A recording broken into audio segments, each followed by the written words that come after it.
Hi, Deaf K. This is a response to your question, which I might mention is a very good question. And I want to let you know that yes, deafhood and deaf culture are related. They absolutely are. There is a book that was written, and that person actually invented the term deafhood. The name of the man is Dr. Paddy Ladd, and his book title is, are you ready? It's Understanding Deaf Culture in Search of Deafhood. The book discusses, his research, his analysis of different discussions and different research of ASL around the world. There's many different comments and research, from the 60s, 70s, and 80s. They've been researching and discussing language. Culture has a smaller scale of study. He compiled it all together and got rid of the low significant details and compressed it all together, and it is affirmed that culture and deaf culture and deafhood are inseparable.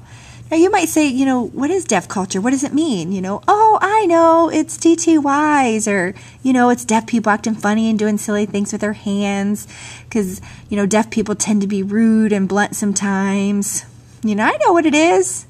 Really? That's what deaf culture means? No. We need to take a look at it again. Let's bring our focus back. And let's try to look at it from, different perspectives or different dimensions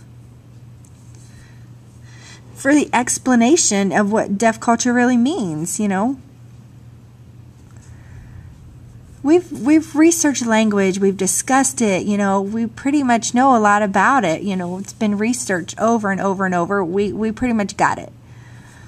Different thoughts and everything passed down. But culture, it's a much smaller scale, it's kind of, but yes, we do have a culture, there's been prints about it, discussions, and yes, we absolutely do. The analysis show. But Paddy Ladd wants to encourage a more positive and more beneficial approach for actually understanding deaf culture. His research of deaf culture and deaf studies, he's written books, and including, even the interpreting aspect as well, referring to social sciences. His discussion is different from those of the interpreting culture, though. From the oppressive interpreting culture and from the interpreting columnist culture. We've been oppressed, they try to change our culture, but it's continued. You can change it, and, how, actually?